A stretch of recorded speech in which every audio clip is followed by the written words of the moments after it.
It's very helpful for people to hear that they should make themselves competent and dangerous and take their proper place in the world. Competent and dangerous? Mm-hmm. Why dangerous? Because it's the alternative to being weak. And weak is not good. The people who shoot up the high schools, they're weak. They're weak. How is it good to be dangerous? Because it makes you formidable. And life is a very difficult process. And you're not prepared for it unless you have the capacity to be dangerous. That doesn't mean that you should be cruel. It doesn't mean any of that. There's a statement in the New Testament, the meek shall inherit the earth. But the meek isn't well translated.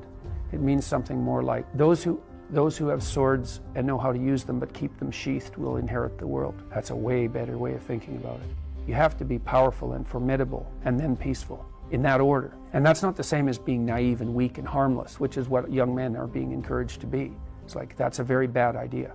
It's a very bad idea. Because naive, weak, and harmless means that you can't withstand the tragedies of life. You can't bear any responsibility. You'll end up bitter. And when you get bitter, then you get dangerous. By dangerous, that implies I should be ready to threaten someone, to hurt somebody. No, you should be capable of it. But that doesn't mean you should use it. There's nothing to you otherwise. Like if you're not a formidable force, there's no morality in your self-control. If you're incapable of violence, not being violent isn't a virtue. People who teach martial arts know this full well, right? If you learn a martial art, you learn to be dangerous, but simultaneously you learn to control it. Both of those come together. And the combination of that capacity for danger and the capacity for control is what brings about the virtue. Otherwise you confuse weakness with moral virtue. I'm harmless, therefore I'm good. It's like, no, that isn't how it works. That isn't how it works at all. If you're harmless, you're just weak. And if you're weak, you're not going to be good. You can't be, because it takes strength to be good. It's very difficult to be good. You said that a harmless man is not a good man. A good man is a very dangerous man who has that under voluntary control. How should people become more dangerous? Oh, becoming more articulate is definitely, I would say, that's the primary array of weapons. So, I mean, physical prowess is something, and it's not nothing, that physical confidence that comes along with that as well.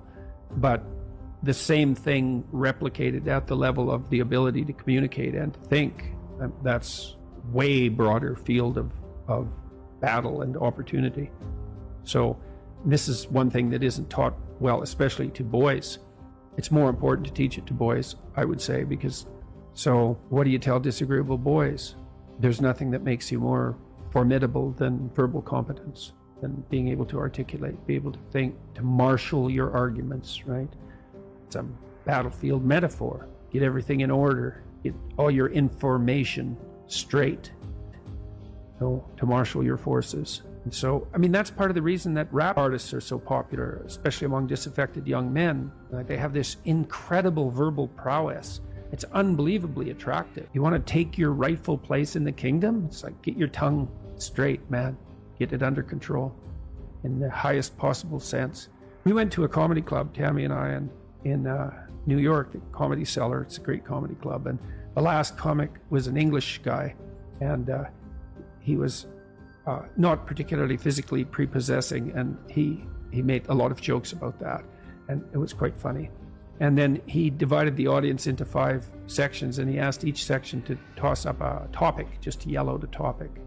And they were like random topics like the Kennedy assassination and electric lighting before 1890. Those were 2 of the topics. And the other 3 were just as diverse.